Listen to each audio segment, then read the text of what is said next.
Camera, I need you to focus on me. I want to see less of my outfit and more of the background, which means I'd have to raise the camera, which I don't want to do because I'm lazy. Good morning, queens. Welcome to another episode of Morning Tea. Today's tea is Earl Grey Tea by Mountain Witch Tea Company. You can find this tea and other delicious teas at mountainwitchtea.com. I need to let that cool.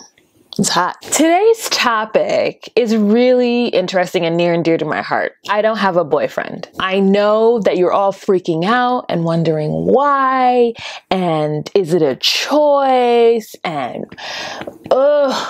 maybe you're too picky. Whenever someone starts to talk to me about having a boyfriend or having a baby, I in my mind start to freak out. Because people unknowingly start to shame me and they don't realize they're doing it.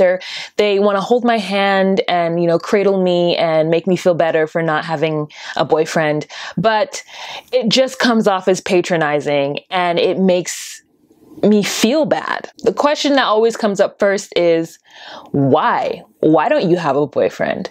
And the answer is, I don't know. Is it mandatory that I have one? Is it a necessity that I have one? Do you think that I am missing out on something because I don't have one? Am I missing out on something? Having a significant other so important in the world that I must have one or I'm not a whole person?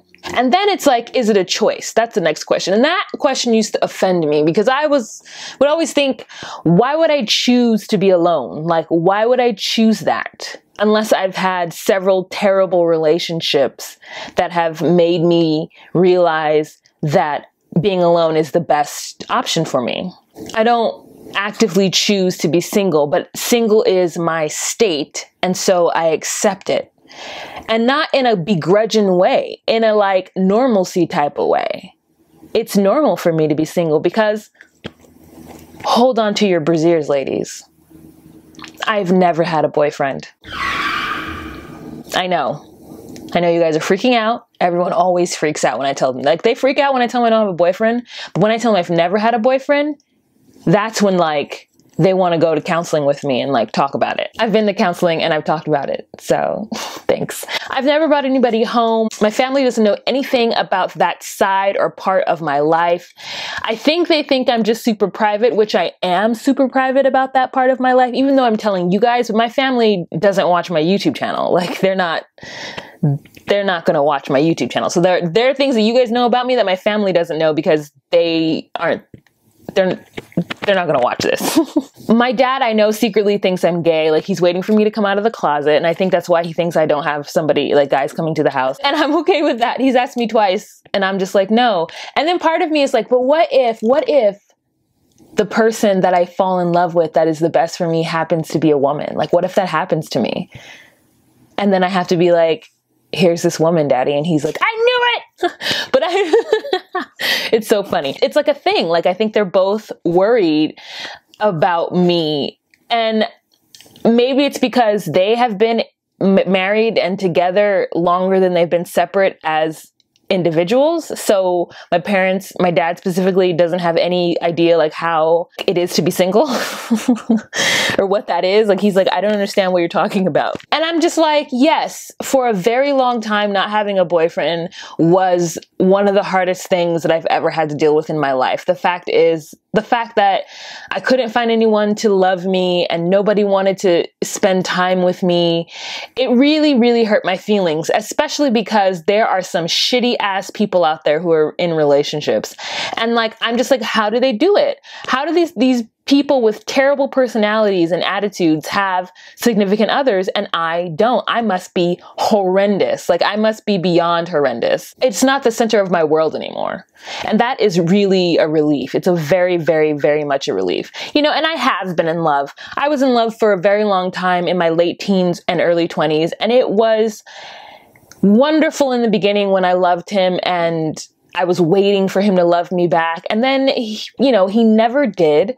It was like this 8-year saga. Looking back on it, it was never any evidence that he ever would love me, but I fell in love and I couldn't get out of it. And by the time I realized that he was never going to love me, I was too into it, and it like became hurtful. Like it made me mad every time I thought about him. I don't know if you guys have ever been in love with somebody who didn't love you back, but you're in a tunnel, and then like once you realize that the tunnel has no light at the end of it, you're like frustrated that you're in the tunnel and all you want to do is get out of it, and there's nothing you can do. I finally had to move to New York City to get away from him. And it's not even that I really moved there for that, but when I moved there, my world opened up and it was easier for me to let him go. And honestly, New York City is where I became comfortable with being single. Finally, thank God. I mean, being single there is great.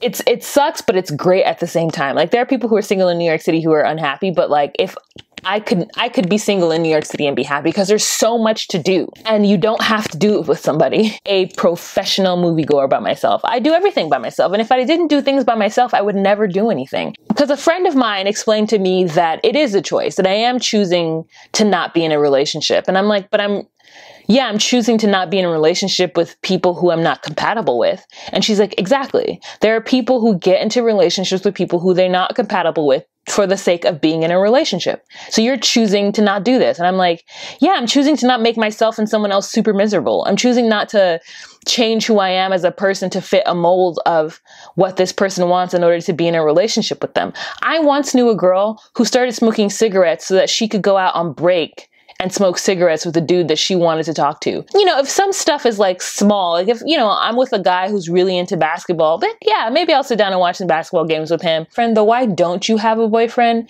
makes me think that there's like a boyfriend factory and you just go there and get one. I don't know how to get one. Like I've been on dates with many different guys. I've had like great first 3-4 dates, and then all of a sudden they just stop talking to me. It's like a pattern for me. I don't know what the fuck I would do if I got past 4 dates. Like if I got past 4 dates, my mind would be so blown, I would be scared, I wouldn't know what to do. They're never just like, hey, I can't date you, or, you know, it's not working out. Nothing. They just stop texting or stop calling. And then I have to send the text of like, oh, are we not dating anymore? And then having them like respond 2 hours to 2 days later of like, oh, I'm burning the candle at both ends, or oh, I started dating an ex, like, or something. And I'm just like, why wouldn't you tell me that? We're adults. Why wouldn't you just text me and tell me, or even call me? Calling me would be amazing. Because whenever I reject somebody, I call them. I write a script out and I call them. Because I'm not a jerk. And when they try to, you know, contact me a couple months later to like rekindle things, I'm always like, no, bro, because of the way they ended it. Missing. There's something that's going on that I don't know what it is. And I tend to think it's because the guys don't want to have fun. I'm a fun person. I'm a lovable person. Another thing is, and this could be a dark skin hang up. Let me know if you agree. But I do think that the guy who I date, or guys that I date, are special in some sort of way, because I'm not a neutral woman, right? I don't look like everyone else. I have very distinct features. I don't look American. I'm dark skinned. I have short hair. There's an edge to me that's different. I know that that is a thing too. I'm not going to be beautiful to everyone. I'm not going to be everyone's cup of tea. So my dating pool is a little smaller, and that's fine. That's absolutely fine. Tell me if you guys agree with that. You guys agree that might be a factor. You know, the next thing that happens to me is baby shaming. So people are always telling me like, why don't you have any kids? You know, when are you going to start having kids? You know, you're going to get old. It's going to be irresponsible for me to do it by myself. And I know that, and I understand that. And that's something that's really important for me to recognize. I've wanted to be a parent since I started having baby fever at 25. And I've always envisioned myself doing it alone because I've never had the boyfriend. So I've always envisioned myself doing it alone. Now I'm getting to the point where I'm just like, Wahama, it's irresponsible for you to have a kid by yourself, because you're going to need help. You need balance, and you're going to need perspective. You can't just do it on your own. When I tell people that, they're just like, well, get a boyfriend.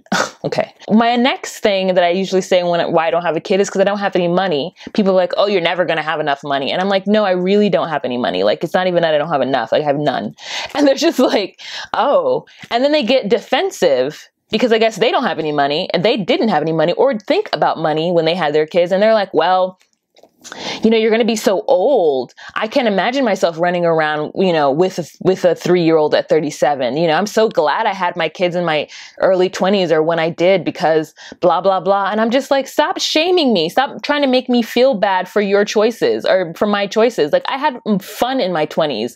I love the fact that I didn't have kids in my 20s because I got to know myself. I got to understand the fact that I shouldn't have kids without a partner, because I got to know myself in my 20s and figure out my ish in my 20s. Like, stop trying to make me feel bad. What is the next thing that they tell me? Oh, that they'll be done with kids by the time that they're 45, or they'll be done raising kids when they're 45 because they had their kids when they didn't. And I'm like, you know what? You probably won't be done. You probably won't be done aiding or helping your kids unless you really work on setting them up to be productive citizens of societies by the time they're 18 to 21, which most people don't. They're so busy working that they can't do that. It's really hard unless they go to college or something and they leave you. It's really hard for you to say by 40 something, you'll be done raising kids. They'll still be in your life. They still might need your help. Like, maybe, yes, you don't have to change diapers or drive them to, you know, carpool to them to places, but you still have to, like, be a mother, maybe, you know, and all of that stuff that you're planning on doing in your 40s after you have done raising your kids, I have already done in my 20s. So we just flipped it, and that's fine. But the chances are that if you had your kid young, they're going to have their kid young, and you're going to be a grandparent before you have this time to be this new-aged 40-year-old that doesn't have kids anymore. It's just always so weird to me when people come up with all these excuses why I should have kids, and that when I tell them my reasoning, they get defensive and feel like I'm judging them for having kids. I'm not judging you for having kids when you did. Live your life. Do you. But for me, it would have been the wrong choice to have kids when you had kids. The whole you're going to be old thing, you're going to be old running around, I can't imagine that. It just really gets under my skin. Because I'm like, the reason why you can't imagine having your kids at 37 is because you didn't. At some point, I have to just let go of the fact that maybe I won't have kids.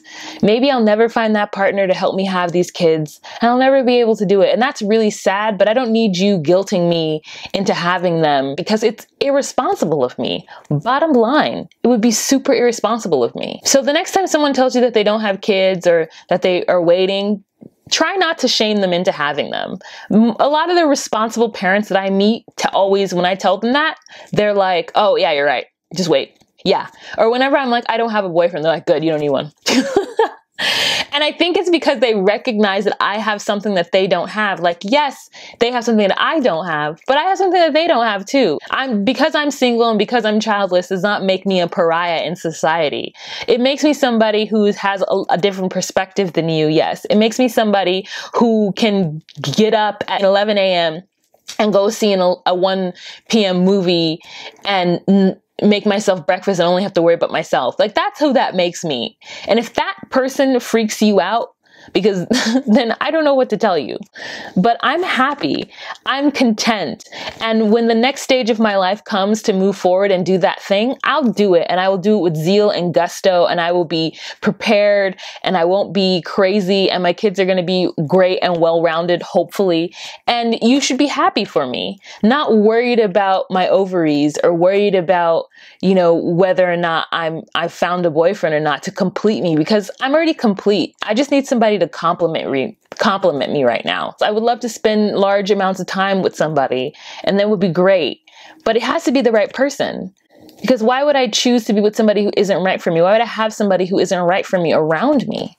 You know, I'm really interested in knowing, are you somebody who's accidentally baby shamed somebody? Do you get baby shamed? Do you boyfriend shame if you accidentally boyfriend shame somebody? Think about your love life, and how great or not great it is, and whether or not you would give advice to people to get into relationships with people that they're not 100% in love with or 100% compatible with, or to have children with someone like that, or to have children before you're, you know, at least somewhat mentally prepared for what it means to raise a person, because having kids is a big deal. It's not just something that happens. And I know sometimes in the Black community, it's presented as though it's just like something that happens. Like, you woke up one day, you took a breath and you got pregnant. Like, no, it's not all that. Some people want it to be an experience in which they're actively involved in and living through and made a choice to have, as opposed to it just happening to you and you kind of just rolling with the punches. Do you guys think that it's different in the Black community than it is in other communities? I mean, I don't know, but let me know. Let's have a discussion. Thanks so much, you guys, for watching. Have a fantastic day. Bye.